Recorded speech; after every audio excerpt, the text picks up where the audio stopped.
नमस्कार। आज के বীরভূম জেলা পুলিশের একটা টিম একটা ইনফরমেশন পায়। সেই ইনফরমেশন which was reasonably সঠিক সেটা মনে হয়।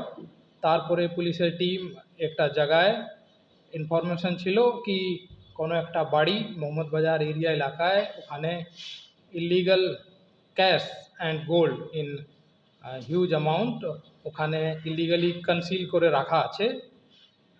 অ্যান্ড যে গোল্ড অ্যান্ড ক্যাশ আছে সেটা একটা সিন্ডিকেট অর্গানাইজ গ্রুপ, যে গ্রুপকে একটা লোক যার নাম মোহাম্মদ নজিবুদ্দিন আলিয়াস টুল্লু মন্ডল মোহাম্মদ বাজার এরিয়ার, ওনার সিন্ডিকেটেড ক্রিমিনাল অ্যাক্টিভিটি গ্রুপের লোকের কাছে রাখা আছে। পুলিশ সে ইনফরমেশনকে ওয়ার্কআউট করার পরে ওখানে আজকে আর্লি মর্নিংয়ে সার্চ অপারেশন চালানো হয় বিএনএস অ্যান্ড বিএনএসএসের প্রভিশন অনুযায়ী আন্ডার ভিডিওগ্রাফি। মর্নিং থেকে সার্চ অপারেশন এখন কন্টিনিউ চলছে।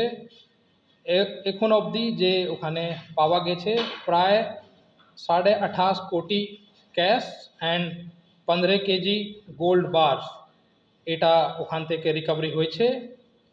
লিগাল ফর্মালিটিসগুলো চলছে ওখানে। এরপরে ওখানে আমরা সঠিক সেকশনে এফআইআর করে তদন্ত শুরু করছি। Thank you. যেহেতু প্রসিডিংস চলছে ওখানে অ্যারেস্ট भी হবে লোক, যেহেতু প্রসিডিংস আর কন্টিনিউইং, তো অ্যারেস্ট হবে ওখানে।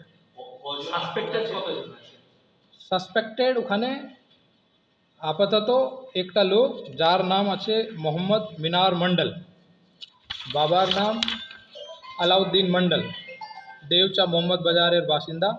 ওনার বাড়িতে এই হিউজ পরিমাণের ইলিগাল ক্যাশ অ্যান্ড গোল্ড বার্সগুলো রিকভার হয়েছে। অ্যান্ড উনি ওনার এক্সামিনেশনের সময় বলেছে উনি যে টুল্লু মন্ডল আলিয়াস নজিবুদ্দিন মন্ডল নামের যে লোক ওনার সঙ্গে মিলে সিন্ডিকেট অ্যাক্টিভিটিগুলো যে চালাচ্ছে, সেই ক্রাইম করার যে প্রসিডস অফ ক্রাইম আছে সেই প্রসিডস অফ ক্রাইমের ক্যাশ বা গোল্ড আছে। Thank you. এই সিন্ডিকেটটা কতজনের সিন্ডিকেট ছিল, কি পেয়েছেন আপনারা? সেটা তদন্তের বিষয় আছে। Now I am switching to the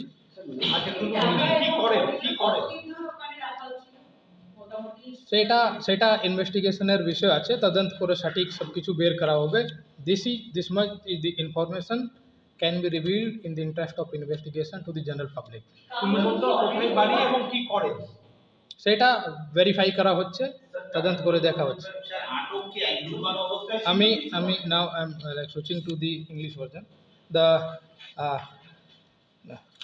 নমস্কার।